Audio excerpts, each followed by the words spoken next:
جب ہم اپنے مسلمانوں کے حالات پر نظر ڈالتے ہیں تو ہم کو اپنے مسلمان بھائیوں کے اندر بہت ساری غلط قسم کی عادتیں، بہت ساری خرابیاں نظر آتی ہیں، اور ان میں سے کچھ خرابیاں ایسی ہیں جن کے خرابی ہونے کا، منکر ہونے کا، غلط ہونے کا بعض لوگوں کو احساس تک نہیں ہے۔ ایک زندہ قوم کی علامت یہ ہوتی ہے کہ وہ قوم اپنے اندر پیدا ہونے والی بیماریوں کا علاج کرنے سے پہلے ان کی تحقیق کرے، ان کے بارے میں غور کرے اور ایک صحت مند قوم ہونے کا بھی یہ لازمہ ہے کہ وہ گاہے بگاہے اپنے اوپر نظر ثانی کرتی رہے اور اپنے اندر پائے جانے والی خرابیوں کی اصلاح کرے۔ بالکل اسی طرح جس طریقے سے ایک صحت مند انسان جو اپنی صحت کے تعلق سے فکر مند ہوتا ہے، جس کو اپنی زندگی کا خیال ہوتا ہے، اللہ تبارک و تعالیٰ نے جو اسے صحت عطا فرمائی ہے اس کے تحفظ اور اس کی حفاظت کا اس کو احساس ہوتا ہے، وہ گاہے بگاہے ڈاکٹروں کے ذریعے سے ہاسپٹلوں میں اپنے جسم کا چیک اپ کراتا ہے اور جو خرابیاں، جو بیماریاں ان کو نظر آتی ہیں وہ ان کو دواؤں کے ذریعے سے اصلاح کرتا ہے اور اپنی صحت کی حفاظت کرتا ہے۔ میرے بھائیوں، جب ہم دینی اعتبار سے، شرعی اعتبار سے اپنے سماج پر نظر ڈالیں تو ہمارے سماج کے اندر ہم کو بہت ساری بیماریاں، بہت ساری خرابیاں نظر آتی ہیں۔ سب سے پہلے ہمارا فرض یہ ہے کہ ہم ان خرابیوں کو، ان بیماریوں کو جانیں کہ یہ بیماریاں ہیں، اور پھر جب ہمیں اس بات کا علم ہو جائے کہ ہمارے سماج کے اندر، ہمارے معاشرے کے اندر، ہماری اخلاقیات کے اندر یہ فساد اور یہ بگاڑ آ چکا ہے تو ہمیں پھر دوسرا قدم یہ اٹھانا چاہیے۔ اگر ہم ایک دینی معاشرہ رہنا چاہتے ہیں اور ایک صحت مند سماج بننا چاہتے ہیں تو دوسرا کام یہ کرنا چاہیے کہ ہم ان بیماریوں کی اصلاح کریں۔ میرے بھائیوں، ہمارے سماج کے اندر بہت ساری بیماریاں ہیں، جن میں سے چند بیماریوں کو میں یہاں ذکر کروں گا۔ ان میں سے پہلی بیماری، پہلی برائی، پہلی غلط عادت بعض مسلمانوں کے اندر یہ پیدا ہو چکی ہے کہ وہ اسلام کو صرف مسجد سے مربوط رکھ کر دیکھتے ہیں۔ وہ دین کو یہ سمجھتے ہیں کہ دین کا مطلب یہ ہے کہ مسجد میں چند وقت کی نمازیں پڑھ لینا اور نمازیں پڑھنے کے بعد اپنے دوسرے معاملات کو اپنی مرضی کے مطابق جینا، مرضی کے مطابق ڈھالنا اور مرضی کے مطابق ان معاملات کی دیکھ بھال کرنا، اپنے اخلاقیات، اپنے معاملات، ان سب سے دین کو نکال دینا اور صرف دین کا تصور اپنے ذہن میں یہ رکھنا کہ دین کا تصور یہ ہے کہ صرف 5 وقت نماز پڑھ لی جائے اور اسی طریقے سے ٹوپی پہن لی جائے، اسی طریقے سے کرتا پائجامہ پہن لیا جائے، بچے کا نام عبداللہ اور عمر اور ظفر رکھ لیا جائے، یہی صرف دین ہے، یہی صرف دینداری کا مطلب ہے۔ میرے بھائی، یہ بہت بڑی غلط فہمی ہے، یہ بہت بڑی غلط فہمی ہے۔ دینداری کا مطلب یہ بھی ہے کہ آپ نماز پڑھو، اور پھر دینداری کا مطلب یہ بھی ہے کہ ان نمازوں کا اثر آپ کی زندگی پر بھی، ان نمازوں کا اثر آپ کے گھر میں بھی، آپ کے بچوں پر بھی ہو، آپ کے اخلاقیات پر ہو، آپ کے معاملات پر ہو، آپ کے لین دین پر ہو۔ دین کا اثر آپ کی زندگی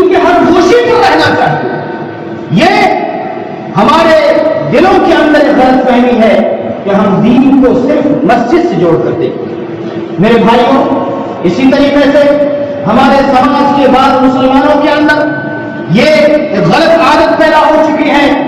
کہ وہ دین کی ان باتوں کو سننا پسند کرتے ہیں، چاہے وہ خطبے میں ہو، چاہے وہ جلسوں میں ہو، چاہے وہ فردی نصیحتوں میں ہو، ان باتوں کو پسند کرتے ہیں جو باتیں ان کے مزاج سے میل کھاتی۔ اگر کوئی شخص دودھ کا کاروبار کر رہا ہے اور وہ دودھ میں ملاوٹ کے ذریعے سے دودھ فروخت کرتا ہے، وہ یہ پسند نہیں کرتا کہ کوئی خطیب اور کوئی عالم ان کو حضرت عمر کا قصہ بیان فرمائے اور دین کی تعلیم میں یہ تعلیم بھی بتلائے کہ دودھ کے اندر پانی ملانا، دھوکہ دینا، غش کے ذریعے سے تجارت کرنا یہ اسلام کے اصول کے خلاف ہے، اور اس کے ذریعے سے جو آمدنی حاصل ہوتی ہے وہ آمدنی حرام آمدنی ہوتی ہے، وہ اس بات کو پسند نہیں کرتا۔ میرے بھائیوں، اللہ تبارک و تعالیٰ نے قرآن کریم کے اندر ارشاد فرمایا کہ اللہ کی قسم، تیرے رب کی قسم، یہ اپنے آپ کو مومن سمجھنے والے، مومن کہنے والے، یہ مومن نہیں ہو سکتے اس وقت تک جب تک کہ اپنی زندگی کے ہر گوشے میں آپ کی تعلیمات کو اپنا حکم نہ بنا لے، اپنا فیصل نہ بنا لے، اور پھر ثم لا يجدوا في انفسهم حرجا مما قضيت، اور اے محمد، جو آپ اپنی سنت کے ذریعے سے، اپنے طریقے کے ذریعے سے، اپنی سیرت کے ذریعے سے، اپنے اخلاق کے ذریعے سے، اپنی حدیثوں کے ذریعے سے جو فیصلہ کر دیں، جو تعلیم دے دیں، جو شاہراہ کھینچ دیں، جو طریقہ بتلائیں، اس طریقے کے تعلق سے دل میں کوئی حرج بھی محسوس نہ کریں، دل میں کوئی تنگی بھی محسوس نہ کریں۔ آپ کے دل کے اندر اگر عالم کی کسی بات سے تنگی محسوس ہوتی ہے، آپ کو غلط لگتا ہے، آپ کو ایسا محسوس ہوتا ہے اس بات میں مجھ کو ٹارگیٹ کیا جا رہا ہے، اور اس کی بنیاد پر آپ کو دل کے اندر تکلیف محسوس ہوتی ہے، یہ اسلام کا تقاضا نہیں ہے۔ قرآن یہ کہتا ہے اللہ کے کلام کی روشنی میں اور محمد کے فرمان کی روشنی میں اگر کوئی بات حلال اور حرام آپ کو بتلائی جائے، اس بات کے تعلق سے آپ کے دل میں تنگی محسوس نہیں ہوتی۔ اگر تنگی محسوس ہوتی ہے تو آپ حقیقی مومن نہیں۔ لا یؤمنون، اللہ نے قسم کھا کے بتلایا، لا یؤمنون ویسلموا تسلیما، اور اے محمد آپ کی ساری شریعت کو وہ تسلیم کر لیں اور اس کے سامنے سر تسلیم خم کر لیں، یہ اصل مومن کی پہچان۔ ہمارے سماج کے اندر بڑا ڈر لگتا ہے، بڑی تکلیف ہوتی ہے کہ خطیب جب خطبہ دینے کھڑا ہوتا ہے اس کو بڑے احتیاط سے بات کرنی ہوتی ہے، کہیں یہ بات کسی کو بری نہ لگ جائے، بڑے گول مول کر کے بات کرنی پڑتی ہے۔ اس کی وجہ یہ ہے کہ میرے بھائیوں، سماج کے اندر ہمارے بعض مسلمانوں کی عادتیں خراب ہو چکی ہیں۔ وہ یہ سمجھتے ہیں کہ قرآن کی وہ باتیں مولانا صاحب بتلائیں، عالم بتلائیں جو باتیں ہمارے مزاج کے موافق ہیں، ہمارے مزاج کے خلاف کوئی بات نہ کی جائے۔ میرے بھائیوں، شریعت آپ کے مزاج کے تابع نہیں ہے، آپ کا مزاج شریعت کے تابع ہے، آپ کا مزاج قرآن کی تابع ہے، آپ کو اپنے مزاج کو شریعت کے تابع کرنا چاہیے۔ ہو سکتا ہے آپ ایک انسان ہیں، آپ کے اندر غلط عادت ہو، غلط خصلت ہو، آپ کے اندر کوئی بیماری ہو، کوئی برائی ہو، آپ انسان ہیں، اللہ نے آپ کو انسان بنایا ہے، فرشتہ نہیں بنایا ہے۔ اگر کوئی عالم کوئی بات کرتا ہے اور آپ سمجھتا ہے کہ بیماری میرے اندر موجود ہے، آپ کو وہیں پر اس بیماری کے ترک کرنے کا ارادہ کرنا چاہیے اور اپنے مزاج کو قرآن اور حدیث کے مطابق ڈھالنے کی کوشش کرنی چاہیے۔ نہیں کہ آپ دل میں تنگی محسوس کریں اور اس عالم کے تعلق سے یہ سوچیں کہ اس عالم نے ہم کو ذہن میں رکھ کر اس بات کو کیا ہے اور ہم کو ٹارگیٹ کیا، نہیں کرے بھائی۔ اسی طریقے سے ہمارے سماج اور معاشرے کے اندر ایک غلط عادت یہ بھی ہے کہ ہم دنیاوی معاملات کے اندر بڑی تحقیق سے کام کرتے ہیں۔ ایک دکاندار اگر دکان کھولنا چاہتا ہے، اگر کوئی سامان خریدنا چاہتا ہے، تجارت کے کسی بھی معاملے میں ہو، اگر کورٹ کچہری جانے کے لیے اگر کسی وکیل کے انتخاب کی ضرورت ہو، صلاحیت سے صلاحیت مند وکیل، مہنگا سے مہنگا وکیل، اور اسی طریقے سے ہر طریقے سے دسیوں لوگوں سے مشورے کیے جاتے ہیں۔ اتنی فکر ہوتی ہے دنیا میں کامیابی کی، دنیا کے اندر جو معاملہ فہم لوگ ہیں ان سے معلومات حاصل کرنے کی، لیکن جب دین کی باری آتی ہے، دین کا معاملہ آتا ہے، وہی لکیر کے فقیر ہم بنے بیٹھے رہتے ہیں اور ہم کسی بات کی تحقیق نہیں کرتے۔ آپ میں سے کتنے لوگ ہیں جو نماز پڑھتے ہیں لیکن شاید کہ ان کو نماز کی ساری دعائیں یاد نہیں ہوں گی؟ کتنے لوگ ہیں جو اذان دیتے ہیں، اذان سنتے ہیں، کم سے کم جو مؤذن اذان دے رہا ہے اس کو اس بات کی کوشش کرنی چاہیے کہ وہ یہ سمجھے کہ وہ اذان میں کیا کہہ رہا ہے، اذان کے الفاظ کا کیا معنی ہے۔ اسی طریقے سے جو نمازی نماز پڑھ رہا ہے اس کو چاہے 10 عالموں کا در کھٹکھٹ کھڑانا پڑے، میرے بھائیوں اس کو اس کی فکر ہونی چاہیے۔ میں آپ کو اسلاف کی مثال دیتا ہوں۔ ایک شخص امام مالک رحمہ اللہ کے درس میں آتا ہے، ایک شخص امام مالک رحمہ اللہ کے درس میں آتا ہے۔ اس زمانے میں عالموں کا وقار تھا، اس زمانے میں عالموں کی عزت تھی، اس زمانے میں مکھیا اور بڑے بڑے حکومت کے جو ہے کارندے ہوا کرتے تھے، حکمراں ہوا کرتے تھے، بادشاہ ہوا کرتے تھے، خلفاء ہوا کرتے تھے، ان کے ساتھ اتنی بھیڑ نہیں ہوا کرتی تھی جس نے علماء کرام کے ساتھ ہوتی۔ میرے بھائیوں یہ علم کی عزت، یہ دین کا مقام تھا، دین کا مرتبہ تھا۔ مسجدوں کے اندر علم کے حلقے لگتے تھے تو لوگ صبح سے شام تک علماء کرام کی محفلوں میں بیٹھے دین سیکھتے تھے۔ اس زمانے کا عام آدمی بھی آج کے عالموں کی طرح علم رکھتا تھا، وہ زمانہ تھا میرے بھائی۔ ایک شخص آتا ہے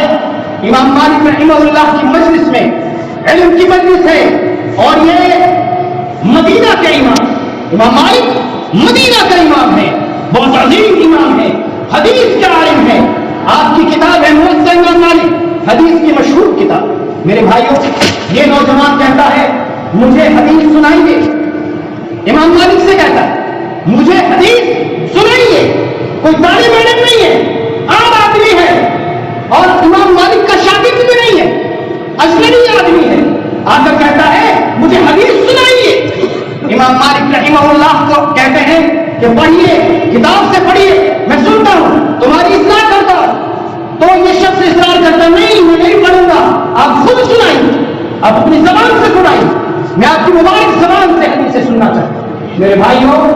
بار بار وہ شخص گزارش کرتا ہے، یہ عالم علم کا مقام جانتا ہے، علم کا مرتبہ جانتا ہے، اس کو نہیں سناتا ہے۔ اس کے بعد جب زیادہ اصرار ہوتا ہے اپنے پاس کھڑے ہوئے ایک نوجوان کو کہتے ہیں امام مالک رحمہ اللہ کہ لے جاؤ اس کو، ذرا کوڑے لگاؤ، درے لگاؤ۔ وہ شخص اس کو لے جاتا ہے اور اس کو 10-14 درے لگائے جاتے ہیں۔ 14 درے کا مطلب ہوتا ہے کوڑے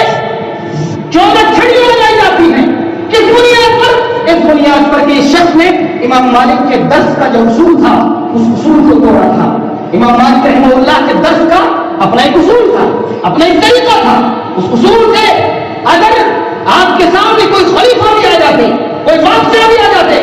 آپ اس سے ہٹنا گوارا نہیں کرتے تھے۔ یہ علماء کرام کے اصول تھے، علماء کرام کا طریقہ تھا، یہ علم کا مقام تھا۔ میرے بھائیوں امام مالک رحمہ اللہ نے اس کو 14 درے لگوائے اور اس کے بعد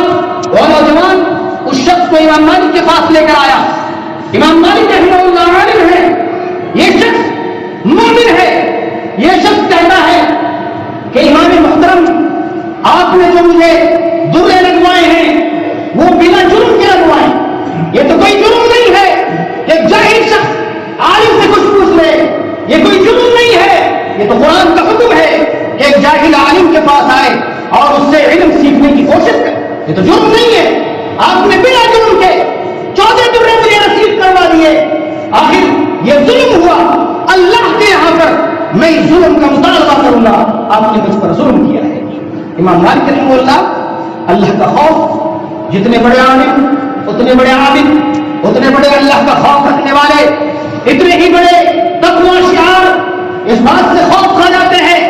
دل میں خوف محسوس ہونے لگتا ہے، کہتے ہیں کہ بتلاؤ، صحیح بات ہے تمہارا کوئی جرم نہیں تھا، بتلاؤ اب جو میں نے کوڑے لگوائے ہیں کیا میں کروں کہ تم مجھے معاف کر دو اور اللہ کے یہاں پر تم ظلم کا مطالبہ نہ کرو۔ میرے بھائیوں یہ ہے علم کا مقام اور مرتبہ۔ آج ہم اس دنیاوی تعلیم کے لیے، اپنے بچوں کو ڈاکٹر بنانے کے لیے، ماسٹر بنانے کے لیے مہنگی مہنگی فیس دے کر ہم اپنے بچوں کو پڑھاتے ہیں، لیکن مدرسوں کے اندر اگر 500 روپے کی فیس ماہانہ مقرر کر دی جائے، ہمارے پسینے چھوٹ جائے، علم کا مقام نہیں، وہ علم جو دنیا اور دین کی کامیابی کا ضامن ہے، اس کی حیثیت اور اس کی عزت ہمارے دلوں میں یہ ہے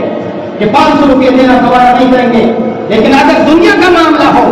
تو ہم لاکھ لاکھ روپے دے کر کوچنگ کرا کر بچوں کو کامیاب کراتے ہیں اور پھر اس ٹیچر کے لیے کامیابی پر گفٹ بھی دیتے ہیں۔ لیکن علماء کرام کا کیا مقام ہے، آپ سب اس بات کو محسوس کر سکتے ہیں۔ امام مالک رحمہ اللہ سے وہ نوجوان کہتا ہے کہ میں آپ کو اس وقت معاف کروں گا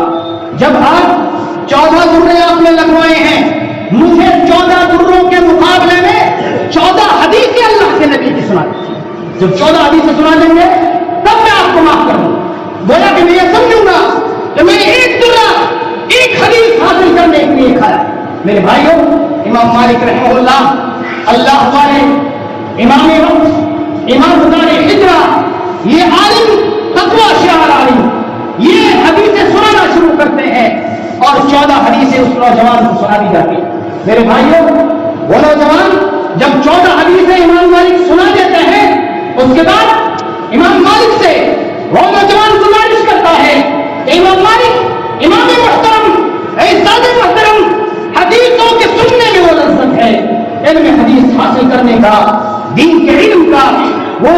مٹھاس ہے، اس کی دل کے اندر وہ اس کا مقام ہے کہ میں آپ سے گزارش کرتا ہوں کہ مجھے مزید کوڑے لگوائیے، اور جتنے کوڑے لگوائیے اتنی حدیثیں اور۔ امام مالک رحمہ اللہ اس بچے کے اس حرص کو دیکھ کر، اس نوجوان کے اس دین پسندی کو دیکھ کر، نبی پاک کی حدیثوں سے محبت کو دیکھ کر، اس دین کے مقام کو اس کے دل میں دیکھ کر امام مالک رحمہ اللہ تعجب کرتے ہیں اور ہنسنے لگتے ہیں اور اس سے کہتے ہیں بس آج کی مجلس میں اتنا کافی ہے، اب تم چلے جاؤ۔ میرے بھائیوں، ہمارے سماج کے اندر دین کے تعلق سے اتنی بے رغبتی ہے، اتنی بے رغبتی ہے، بہت سارے لوگ 20 سال سے نماز پڑھ رہے ہوں، لیکن اگر نماز کی دعائیں سن لیجیے، نماز کی دعاؤں کے معنی سن لیجیے، بسم اللہ کا ترجمہ سن لیجیے، اعوذ باللہ کا ترجمہ سن لیجیے۔ میرے بھائیوں، ایسا نہیں ہے کہ دین مشکل ہے، ایسا نہیں ہے کہ دین کو سیکھنا مشکل ہے، ایسا نہیں کہ قرآن کو یاد نہیں کیا جا سکتا۔ وَلَقَدْ يَسَّرْنَا الْقُرْآنَ لِلذِّكْرِ فَهَلْ مِن مُّدَّكِرٍ، اللہ نے قرآن کو آسان بنایا نصیحت حاصل کرنے کے لیے۔ نصیحت حاصل کرنا ملے تو صحیح ہو، تو کوئی بھی نصیحت حاصل کرنا چاہتا ہو، لیکن ہمارے سماج کے اندر کمی ان لوگوں کی ہے جو نصیحت حاصل کرنا چاہتے ہیں۔ ایسے لوگوں کی کمی ہے، ہم چاہتے ہی نہیں، ہم دین کو سیکھنا ہی نہیں چاہتے، دین کے فکر مند ہی نہیں۔ مسجدوں کے اندر اماموں کے تعلق سے بڑا مسئلہ ہوتا ہے، اماموں کی تنخواہ کے تعلق سے مسئلہ ہوتا ہے۔ آج کے زمانے میں ہمارا بچہ اگر ہم سے چاکلیٹ کے لیے پیسہ مانگتا ہے تو ہم اپنے بچے کو 10 یا 5 روپے سے کم نہیں دیتے، لیکن افسوس ہوتا ہے آج کے ان مسلمانوں پر۔ میرے بھائیوں، مسجد کے چندے کے لیے اگر کوئی شخص ہاتھ پھیلاتا ہے تو 2 روپے 4 روپے یہ چلر اپنے جیبوں میں اسی لیے لاتے ہیں کہ مسجد کے اندر ایک شخص بھکاری کی طرح ہاتھ پھیلائے گا، اس کے ہاتھ میں اس کو ڈال دیا جائے گا۔ میرے بھائیوں، دین کا مقام نہیں ہے، دین کا مرتبہ نہیں ہے، یہ مسجدوں کی بے حرمتی ہے، یہ مسجدوں کی بے عزتی ہے، یہ مسجدوں کو ڈھانے کے مترادف ہے۔ آپ نے دین کو کیا سمجھ لیا ہے؟ آپ نے دین کو عزت نہیں دی، اللہ نے آپ کی عزت کو ذلت سے بدل دیا۔ در در کی ٹھوکریں مسلمان کھا رہا ہے۔ میرے بھائیوں، اس عادت کو درست کیجیے، اور یہ عادت غلط عادت ہے، یہ بیماری ہے، اس بیماری کو ختم کیجیے۔ نوجوانوں کو آگے آنا چاہیے، بزرگوں کو اپنا مثال بننا چاہیے، ان مسجدوں کو وہ مقام دینا چاہیے کہ دنیا کے اندر ان مسجدوں کی طرف کوئی مقام آپ کے دل کے اندر نہیں ہونا چاہیے۔ میرے بھائیوں، اسی طریقے سے ہمارے سماج اور معاشرے کے اندر ایک غلط عادت یہ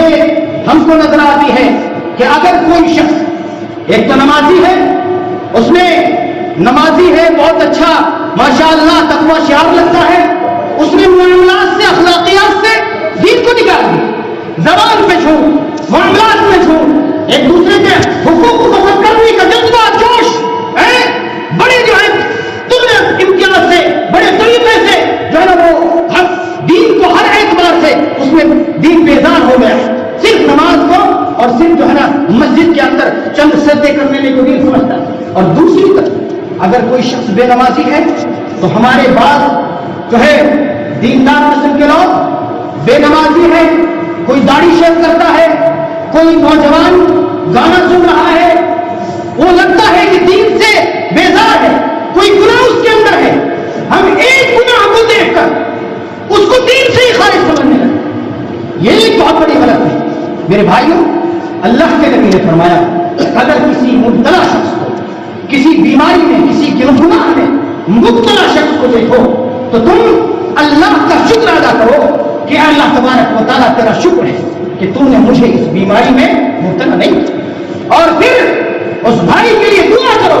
کہ اللہ اس بیماری سے, اس گناہ سے اس بھائی کو توبہ کی توفیق ملے. میرے بھائیوں, ایسا بھائی, ایسا نوجوان, ایسا گھر میں آپ کا بھائی, آپ کا بیٹا, آپ کی بہن, آپ کی عورت جس کے اندر کوئی گناہ کی عادت ہے, جو بے نمازی ہے, اس کو حقیق سمجھ کر مزید بے نمازی نہ کرو, مزید اس کو دین سے بیزار نہ کرو, بلکہ اس کو طریقے سے نصیحت کرو, پیار سے نصیحت کرو, اس کے لیے دعائیں کرو, دین سے اس کو خارج نہ سمجھو, اس کو غیر مسلموں کی طرح نہ دیکھو. میرے بھائی, یہ بھی ہمارے سماج اور معاشرے کے اندر بہت بڑی جو ہے غلط عادت ہے, اس کو دور کرنا چاہیے. اگر کسی بھائی کو دین سے بیزار پاتے ہو, اس بھائی کو نصیحت کرو طریقے سے, پیار سے, اور اس طریقے سے جو اس کی عمر کے, اس کے مزاج کے, اس کے مرتبے کے موقف ہو. یہ نہیں کہ 10 لوگوں میں اس کو دلیل کیا جائے, اس کو گھر سے نکال دیا جائے, اس کو طریقے سے جو نہیں سمجھایا جائے. یہ طریقہ نہیں ہے میرے بھائی.